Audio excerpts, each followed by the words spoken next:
ሚዛናውነት ሽኻሉ ሰላም ስብከቱ እዚ ትግራይ ስትሪም ሚድያ እዩ ንሰዓት ዝሓዝናዮም እዋናውን አገደስትን ሓበሬታታት ኣለው በፈለማ ግን አርእስተ ዜና ምልክት ምፍራስ መንግስትነት ይረአሎ ኢሉ ማሕበር ዓቀብቲ ሕጊ ትግራይ ክትሰምዑ ወይኹም ሰናይት መብራቱ ኣብ ትሕቲ ሕጊ ሙዓላ ዝዝከር ኮይኖም ሓቀኛ መእሰሪ ምኽንያታ ክንነግረኩም ኢና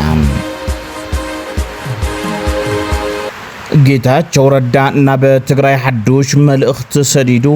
ሒዝናዮ ኣለና ኣብ ትግራይ ሃረፃ ከም ዝተጀመረ ተፈሊጡ ክንቅርበልኩም ኢና ውግን ዕንወትን ማእኸላይ ምብራቕ ተጠናኺሩ ይቕፅል ከም ዘሎ ተገሊጹ ሓደሽቲ ምዕባለታት ወፂኦም ኣለዉ ዝርዝር ኣለና ንሎሚ ናይዚኦምን ካልኦትን ዜናታት ሒዝናልኩም ኣለና ሳብስክራይብ ብምግባር ጀምሩ ሰናይ ምክትታል ኣብ ማሕበራዊ ሚድያ በብዙሓት ትፍለጥ ሰናይት መብራህቱ ምስ ኣርባዕተ ካልኦት ተጠርጠርቲ ተኸሲሳ ቤት ፍርዲ ከም ዝቐረበት ተሓቢሩ ኣብ ማሕበራዊ ሚድያ ትፍለጥ ሰናይት መብራህቱ ብፖሊስ ክፍለ ከተማ ሓድነት ኣብ ትሕቲ ቀይዲ ከም ዝወዓለት ዝገልጹ ሓበሬታታት ትማሊ 9 መጋቢት 2018 ዓ.ም ኣጀንዳ ማሕበራዊ ሚድያ ኮይኑ ውዒሉ እዩ ውሎ ቤት ፍርዲ እውን ኣካቲቱ ብዝወፀ ሓበሬታ ሰናይት መብራህቱ ምስ ካልኦት 4 ውልቀ ሰባት ማለት እውን ተኸላ ሃይማኖት ገብረ ስላሴ ዮሴፍ ግርማይ ዮሐንስ ገብረ ኢየሱስን ዛይድ ጻድቅን ዝተባሃሉ ሶኒ ዕለተ 7 መጋቢት 2018 ዓ.ም ኣብ ፖሊስ ክፍለ ከተማ ሓድነት ከም ዝተኣሰሩን ትማሊ ድሕሪ ሰዓት ናብ ቤት ፍርዲ ከም ዝቐረቡን ተሓቢሩ ንሰናይት መብራህቱ ሓዊሱ እቶም ተጠርጠርቲ ኣብ ቤት ፍርዲ ክፍለ ከተማ ሓድነት ዝቐረቡ እንትኸውን በፖሊስ ዝቐረበ ክስ ድማ ብምትላልን ቼክ ብምጭብርባርን ዝብል ኮይኑ ተኸሰስቲ 13 ታሕሳስ 2018 ዓ.ም ኣሸናፊ ወልዱን ዝተባሃለ ውልቀ ሰብ ኣብ ክፍለ ከተማ ሓድነት ከባቢ ምድረገነት መንግስቲ ዘይፈልጦን ዘይሓዞን 10,000 ካሬ ሜትር መሬት ክነውህበካ ኢና ብምባል 16 ሚልዮን ብር ከም ዝተቀበልዎ ንመእመን ድማ ብፕሬዝደንት ታደሰ ወረደ ዝተጻሓፈን ዝተፈረመን ካብ ቤት ጽሕፈት ፕሬዝደንት ዝወፀ ደብዳቤ ከም ዝሃብዎ ብተወሳኺ ድማ ሒሳብ ዘይብሉ ማለት እውን ደረቕ ቼክ ከም ዝጽሓፉን ተገሊጹ ተኸሳሲት ዛይድ ጻዲቅ ናይ 8.2 ሚልዮን ብር ቼክ ብምጽሓፍ ዝተኸሰሰት እንትትኸውን ሰናይት መብራህቱ ሓዊሱ 4 ተኸሰስቲ ብምትላል ክሲ ቀሪቡሎም ኣሎ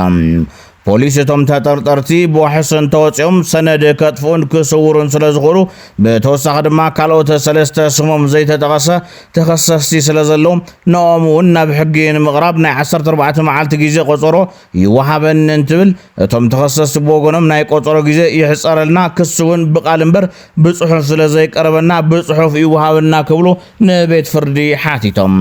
ተኸሳሲት ዛይድ ጻዲቅ ብወገና ኣብ ናይ ደርሆ ምርባሕ ቢዝነስ ከም ዘላን ኣብ ቤት ማእሰርትን ተጸኒሓ ብዙሕ ነገር ከም ዝበላሽዋን ብምግላጽ ክሳ ብደገ ኮይና ንኽትከታተል ሓቲታ ንኹሎም ድሕሪ ምስማዕ ቤት ፍርዲ ክፍለ ከተማ ሓድነት ን18 መጋቢት 2018 ዓ.ም ማለት እውን ድሕሪ 9 መዓልቲ ቆፀሮ ከም ዝሃበ ኣፍሊጡሎም እዚ ከምዚ እናሃለወ ዳይሬክተር ማእኸል ዜና ቴሌቪዥን ትግራይ ዮሐንስ ብርሃንም ትማሊ 9 መጋቢት 2018 ዓ.ም ኣማስዩ ኣብ ከባቢ 11 ሰዓት ኣብ መቐለ ካብ ዝሰርሐሉ ትግራይ ቴሌቪዥን ወፂኡ ኣብ ከባቢ ዓዱሽ እንድሕን መርከብ ኣብ ዝበሃል ሬስቶራንት ምስ መሳርሕቱ ኣብ ዝኣተወሉ እዋን ሲቪል ብዝተኸደኑ ሰባት ከም ዝተወሰደ ተሓቢሩ ሓደ ግዜ ከነዛረበካ ብምባል ከም ዝወሰድዎን ታርጋ ናብ ዘይብላ መኪና ኣስቂሎም ከም ዝወሰድዎን መሳርሕቱ ይዛረቦም ነቲ ከባቢ ቀረባ ናብ ዝኾኑ ጣብያታት ፖሊስ ሓወልትን ዓይደርን መሓዝቱ ከይዶም ሓቲቶም እውን ናብቶም ፖሊስ ጣብያታት ከም ዘይተወሰደ ኣረጋጊጾም እዮም ጸኒሑ ብዝወፀ ሓበሬታ መሰረት መራኸቢ ሓፋሽ ትግራይ ኩነታት መእሰሪኡ ንምጥላል ናብ ዝምልከቶም ኣካላት ኮሚሽን ፖሊስ ትግራይ ብምሕታት ኩነታቱ ንምፍላጥ ጻዕር ዝገበረ እንትኸውን ጋዜጠኛ ዮሐንስ ብርሃነ ብገበን ተጠርጢሩ ኣብ ትሕቲ ሕጊ ከም ዝወዓለ ኮሚሽን ፖሊስ ትግራይ ንመራኸቢ ሓፋሽ ትግራይ ኣፍሊጡሎም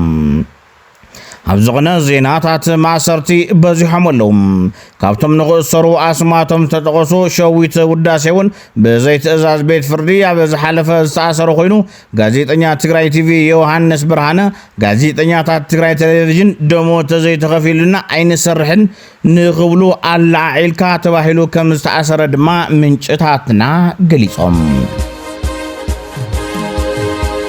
حانتي كالبوليتيكينيا تادك أنسيو تقرأي كم كرداويان كيت أفعنا بعلنا كانك أهلا سلنا كتبلت أوعام لك أيكونان بمجأة تقرأي عيني بمجأة ولدو عيني عوزي زت أنا أيكونان نشحت عمتات ولدوتات ندا تقابل وزمات أماريتيو أب حدا قاود يغني سلازي إزي وانس تتفرمو دما سيستم يغير له أب بنغلاديش ليو سريلانكا البيت منقصت خوك وزات أرور يخمو ميخم تسيستم تغيرو سلازقونا هنس أطرح يوم زك وزات أرور زلو نحناون 4 كيلو تتقوزات أر بدحريوس ترقم يبلكان تسيستم تغير له مالتيو مريت تتحيزو أبقعيلكا له أبي كونتا ختبل كرداويان 4 مليون يوم كنت خلاص قلتونو 4 مليون هزبتات قل حانت بتقاس مريت أب عالم يبلو من نايكالي مارسنار ندخوني يوم زنوبرو زلو سلازي أب تقرايون زا حدا غازي يفتر سلا زلو كالو تهاجرات زقات أما حدا غاي يفتر سلا زلو خم هزبي زصانوتو نزي حساب زي زرا قددما دكتور ابراهام بلاي بوغنو تقراينا رأنا يا نسئلاننا كبل تزاريبوم بريسنا نارا أنا يا تقراي كتبتني زوم سوات اليوم نهلو معالتاوي إنا نخسر لنا معالتاوي بكل مدى بب معالت من سينا يوصل له قالوا بب برخو يبتنا له زموت يموت له بب معالتو حفتنا يدك له بب معالت شفاتي يوزعوا له وررتا بب معالتو أم باجننت ناس يخيد له كنتا إرتراز خونتا تقراي كجبروا يمهاروا له يتجبروا له إزاي شكم انقدعة تقراي كهلي يوم فيدرال ما تايبه معزون تخصن جمر من كم زموت كون فلتنا خماحاتكم زولو وطاحاتكم زموتوا مراحت حوحات إثيوبيا وخن تقراي دحرولك أو بهاقتاتهم يوم زري وايلو حدا إثيوبياوي بوليتيكانيا نزيد ما بوغن دقفت حوحات حيال تقاومو العلم له يركب نقله متيزون عين السئل نو متلطفበት ኤግዚት ፕላን ይዘው እኮ ነው ኢትዮጵያን ሲገዙ የነበሩ ኤ ቢ ሲ ዲ እስከ ኤፍ ፕላኖችን አዘጋጅተዋል ፕላን ኤ ስልጣን ላይ የሚያቆይን ከሆነ 4 ኪሎ ቤተ መንግስትን ተቆጣጥረን ኢትዮጵያ እያልን እንቀጥላለን ከ4 ኪሎ መንባረር ከሆነ ትግራይ ሪፐብሊክ ብለን እንወጣለን ከትግራይ ሪፐብሊክ የማይሳካልን ከሆነ የተወለደባትን ሰፈርም እስከ መድረስ ይደርሳሉ መጀመሪያ ከአዲስ አበባ ተባረሩ ትግራይ ማለት ጀመሩ የትግራይ ናሽናሊዝም ጫፍ ላይ ያደረሱት እሺ ሆነ ትግራይ ለተወሰነ ጊዜ እንትን አደረጋቸውና ህዝቡን ሲነቃ ወደ ሁለት ሲከፈል መቀሌን ጥለው ሽሬ ነው ቢሮ ያደረጉት እነዚህ ሳቢ ምንድነው ብለህ ታስባለህ ፕላን ኤ ቢ ሲ ከዛ እስከ ኤፍ ይደርሳል ያል ኤፍ ራሳቸውን አጥፋት ይሆናል أب صراحة نزلوا صراحة نياتات منقسي مهيا زي مغفال ملكة مفراس منقسنا تيكبل محبر عقب تحق تقراي قليصهم أب تقراي زركو صراحة نياتات منقسي نايزو سروح له عصبي مغفال كم استقارتن بزي مسارات وانتقال قالاي هزبي كم منقس تقرأ وزقباء قلقالوت كم زسعنن قود حق إزولات محبر زغنتات وانين صراحة نياتات منقس تراح زي كونس حتو مهلاون زي مهلاون كتصالي منقسنا تقراي زلعلون كم زغنة صنعوك قوام كم زلو قليصهم محبر عقب تحق تقراي زو قداي زت حساسو نأبالاتو زتنكف زعبا سلازغنة تراح زي كونس نمنقاس فتحن لعلنا تحقن زتايشة محبر بمغانون نعقب تحق تقراي حويسو بمخنيات مقراط كفليت مهيا منقس سراح ثنياتات كهمت ازغل حدقا كفتح دلي سلازلو ونيلهم بزحدق باورو زغدا ات تغلغلاي زخونه حزب تግራይ እንትኸውን ንዝቆፀሮም ሰራሕተኛታት ማሃያ ዘይኸፍል መምዕዳር እናረአየ በዚ ምኽንያት ህዝባዊ ግልጋሎት እንተቋርጽ በርከ መንግስቲ አለን ድዩ ናብ ዝብል ስጋት ዝኣተወዩ ክብል እቲ ማሕበራ በመግለጺኡ ይጠቅስም ህዝብ ትግራይ ግብሪ መኽፋል ኣብ ዘይቋረጸሉ ዝተፈላለዩ ናይ መንግስቲ ግልጋሎታት መኽፋል ደው ኣብ ዘይበለሉን ንወርቂ ሓዊሱ ዝተፈላለዩ ማዕድናት ትግራይ እናተቋዓቱ ኣብ ዕዳጋ ኣብ ዝቐርበሉ እዋን ንህዝቢ ዘገልግሉ መንግስቲ ሰራሕተኛታት ናይ ዘገልገልዎ ማያ ዘይመኽፋል ናይ ነውርታት ነውር ካብ ምዃኑ ሓሊፉ ብህይወት ናይ መንበር መሰሎም ኣብ ሓደጋ ዘእቱ ጥሕሰት ሰብኣዊ መሰል ምዃኑ መንግስቲ የዝብል ኣካል ኣብ ልዕሊ ዜጋታት ዘብፅሖ ዘሎ በደል ምዃኑ ፈሊጡ ብዘይወዓል ሕደር መፍትሒ ክእልሽ ይግባእ ክብል ተላብዩሎ ማሕበር ዓቀብቲ ሕጊ ትግራይ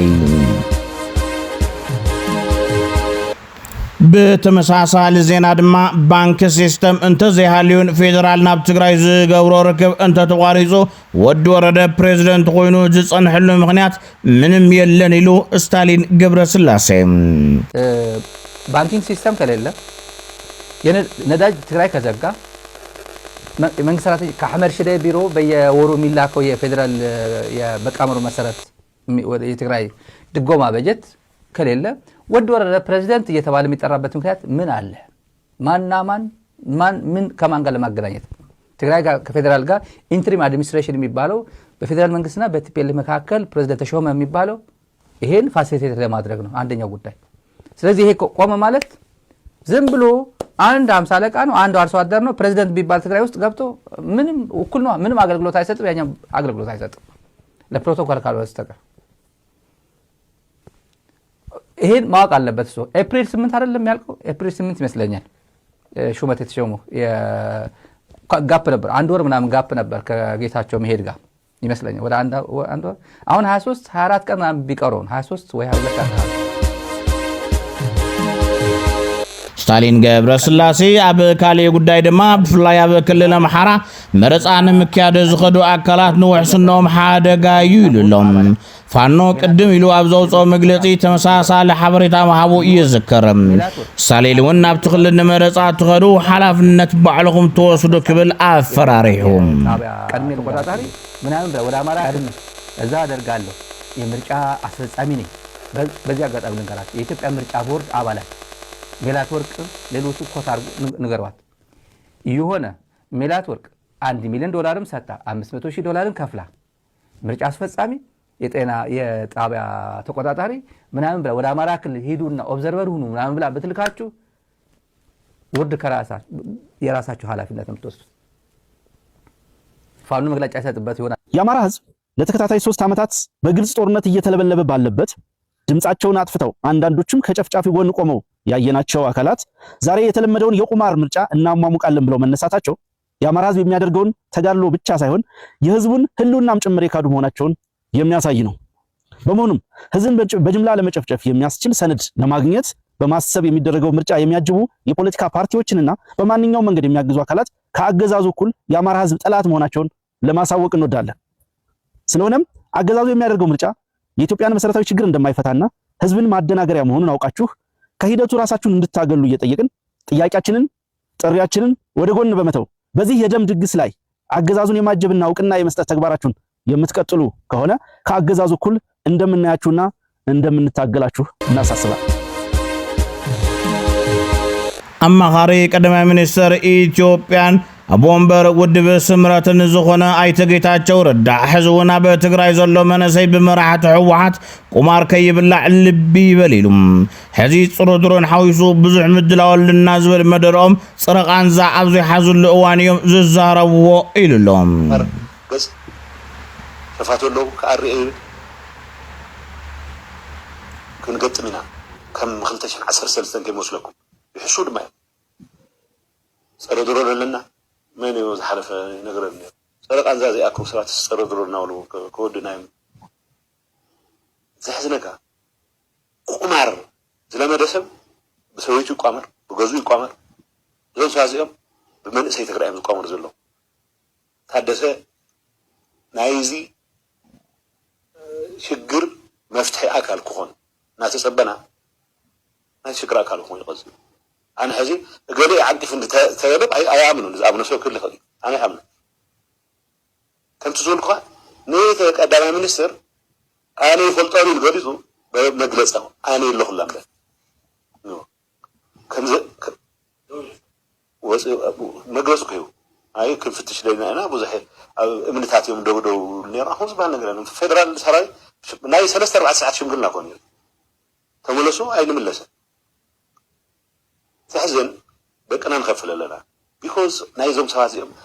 miscalculation and حسنا فيهم ناودوا تخدهم بقلت يزاروا له نا إرترا activists بقى رحنا لنا تا حدقة كنا دوب إرترا رحنا لنا أي دوب من أجا سارة الله تعالى بشمي زخفت كوزغون يغن علاو فيسبوك قص يبلين يلو حلافي بيرو معدن انرجن تقراي ايتا تغلاي قبر مدن ايتا تغلاي قبر مدن مسميتن 4.4 راديو في مغلب زغورة عنحج بشمي تخفيتو ناتي بروفايل فوتو تدقيمهم بتدقاقامي استزاو حبريتا تاتابا محبراو ميديا يوزعو كم زلو بسيحيي كم زبلن يخن مبر انا زي فولتو ناتي حسابن صحفون زي كونو كاب حق زرحاقو حبريتا تاتز صحفو الكسبات كاب تكبارم كوغطاوي قباء كم زبلا FM مقلا حبيروم بوليتيكا زي ملكتو محبرسب يلن تواهيلو بوليتيكا عدلنا محبرسب زوسن كساب زغنا بوليتيكا اي ملكتنا المبال اي كالن تواهيلو نزا فيديو كن انقدكم بوليتيكا بقطታ እጣ ፈንታችን የሚወሰንበት ጉዳይ ነውና አንዳንድ ሰው በጣም ዘመናዊ መሆናቸው ለማሳየት እኔ ፖለቲካ አይመለከተኝም ይላልና ፖለቲካ አይመለከተኝም ካል እጣ ፈንታዬ አይመለከትም ስራ ባገኝ ባላገኝ አይመለከተኝም የቢክረ ቢወደድ ባይወደድ አይመለከተኝም የቃ መገዛበት ወጪ ቢጨምር ባይጨምር አይመለከተኝም ይያልክ ነው እና በደንብ አድርጎ ፖለቲካ ይመለከታል አንዳንዱ ይመጣል መሐይም የሚያቦካው ፖለቲካ ምን አገባኝ ይላል ግባና አንተ መሐይም እንዳያቦካው ግባና አንተ እንትን በል አሁን ይመጣሉ ብዙ ሰዎች እዚህ ሀገር ፖለቲካ እኮ ምንም ኢኮኖሚክስን እኮ የሚተነትነው ሰው እኮ ምንም ስለ ኢኮኖሚክስ ማያቅ ሰው ነው ይላል አንተም ድሬ ተማርኩ ነው ማይ ኢኮኖሚክስ ማስተርስ አለኝ እና አስተያየት ስጣ አንተ እኮ ነው ይመለከታል ጉዳዩ ራስን ቀደም እንዳልነው ነው ራስን ከፖለቲካ ስታገል ካንተ ምክንያቱም ቦታው ሰው ይፈልጋል ሰው የሚፈልግ ከሆነ ወይ አንተ ወይ ሌላ ሰው ነው ቦታው ሊኖረው ስለዚህ አንተ ከሌለ ሌላ ሰው ይኖራል ማለት ነው ስለዚህ ብድግረ ፖለቲከኛ ሆነ ይርኩኝ አይደለም ቢያንስ ፖለቲካን አክብር ፖለቲካን ተከታተል ምን ይያሉ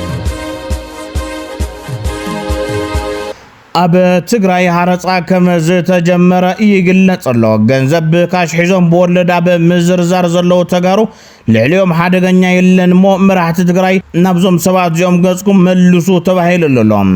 بفرلاي دما ناي هرصا أب كبابتات السمين معراب كتماشرة أب عدنا ورق نزنكساسو أكلات بزلع على زتقم لزلو يتبهيل اللهم